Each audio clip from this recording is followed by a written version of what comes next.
Good afternoon to you. Easter Monday. And, well, a bit blowy here today, a bit blowing like a hoolie here, really, but temperatures dropped down about 10 degrees, but he's dry. That's the most important. And what a handsome weekend. This is a sign of things to come. Everything is going to come up roses. It's going to be all right for all of us. I mean, and we thank and pray for everybody that have lost a dear one, but all those that are still working hard to keep us safe. So I say thank you, and we all say thank you very much to all of you.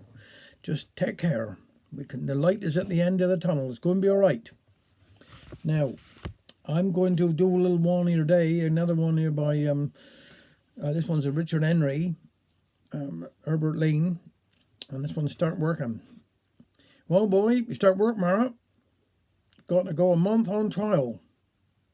People won't be married same way, said Mother. What do you mean? Asked Richard Henry. A month on trial. You've got work for a month, and if you don't like it, you can finish. Or if they don't like ye, they can sack ye. I should like it all right. Sides, I should get a shilling a week. Take that in soap. Look at all the founder men coming home, remarked Mother. Oh, don't put the boy out of heart. He got something. 'Tis a trade, and if you go to one of them, you can go all over the world. I'm so glad I got long trousers, said Richard Henry. Look more like going work, doesn't it?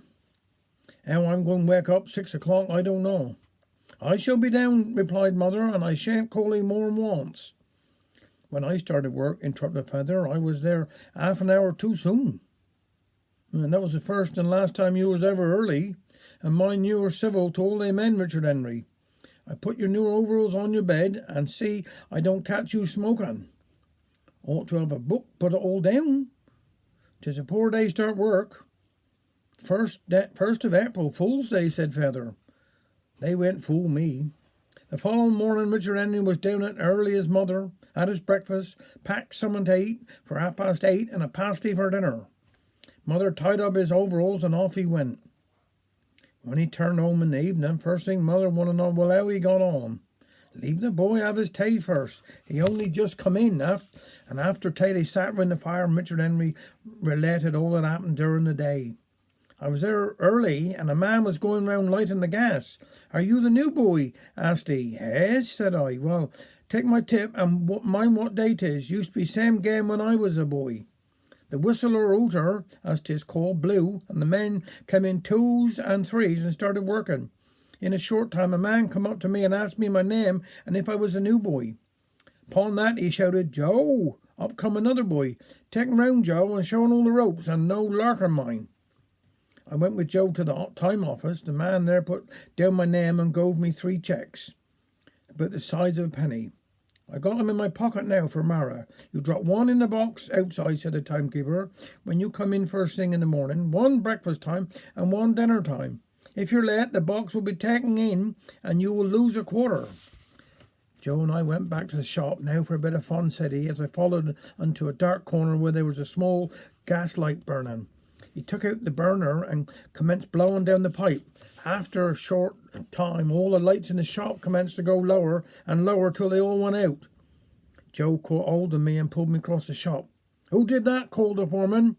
Light a candle, somebody. A candle was lit, but it was some time before the light would come on to the air in the pipes. If I'd know the one that did, I would spell a shilling, shouted the foreman.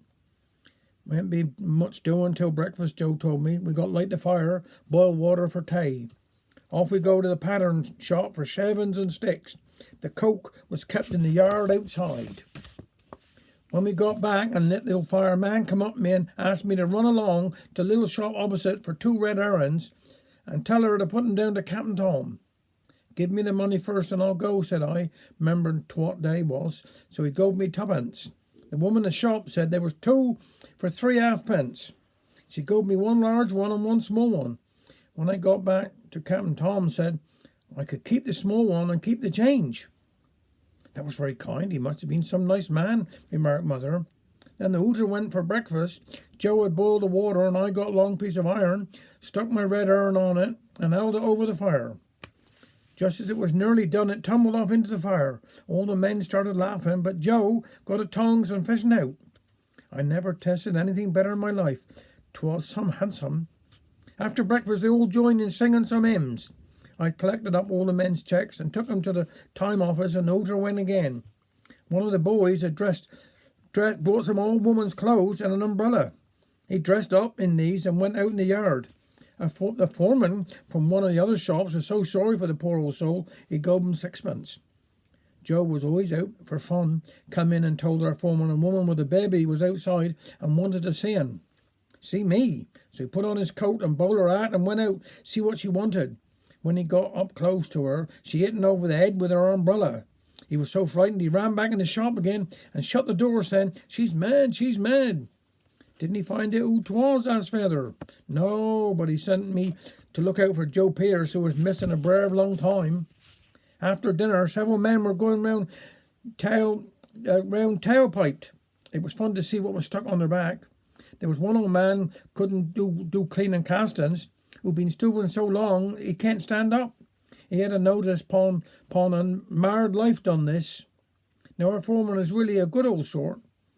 I did dearly like him. He was so sorry for the old man he took off the notice. In a few minutes he had one put upon his back marked "House to Let." I forgot to tell you about old Telltales. All the boys to Hetty got Joe sent home for a week once, 'cause Telltales found a dead rat in his pocket. Old Telltale's day had to go out up to the top fit for a pattern. Joe got a bucket of water and partly opened the door, put the bucket on top of the door. We was all working as hard as we could and kept one eye on the door. We thought he was never coming back. He was going long way so long. At last the door was pushed open and in walked the man from the office. Had to go out boiler house to dry himself out. Joe said he was showing me how to make a poker to take home. Got a piece of steel, put it in a vice, went up comes the foreman. I know what this is. 'Tis a Jan Luke. How do we expect the place to pay? I'll give you something to do. You do know where I live, don't you, Joe? Yes, been up there enough times. Well, you and the new boy carry up that piece of timber to my house. Don't be long, mind. We was up there so long, looking at his pigeons, we was nearly let back. 'Tis getting late now, time for bed, said Mother. Richard Henry was soon sleeping and dreaming that old Telltales was chasing him all round the room. Look, thank you very much, and enjoy the rest of the day.